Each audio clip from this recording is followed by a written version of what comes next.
Le club 21e siècle a été créé en 2004. C'est un club qui a la vocation de défendre l'idée que la diversité est une chance pour la France. C'est né notamment au moment où il y a eu beaucoup d'émeutes en banlieue.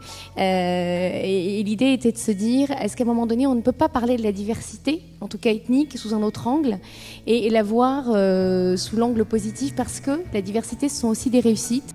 Quand on parle de biodiversité, tout le monde, en général, dans notre inconscient collectif, on l'identifie comme une chance, comme quelque chose qu'il faut préserver.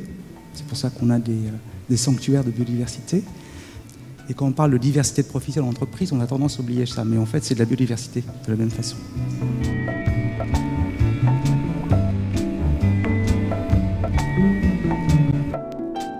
C'est vrai qu'on parle beaucoup des quartiers sensibles, mais parce que, encore une fois, les chiffres démontrent que le pourcentage de personnes issues de l'immigration est plus grand dans les quartiers sensibles que dans les centres urbains ou dans les zones en tout cas non sensibles.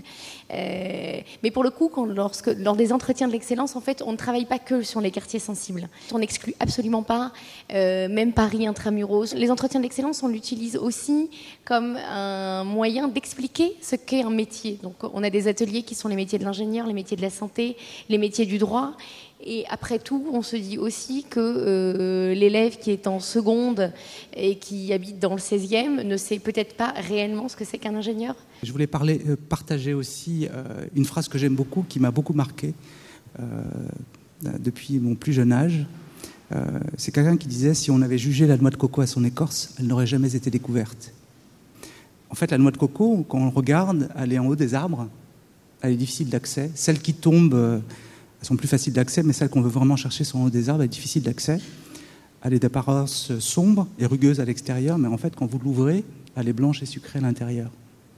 Donc même si les gens vous renvoient l'image de la noix de coco, essayez de vous concentrer sur votre côté blanc et sucré, et essayez de le valoriser. En général, ça fait la différence.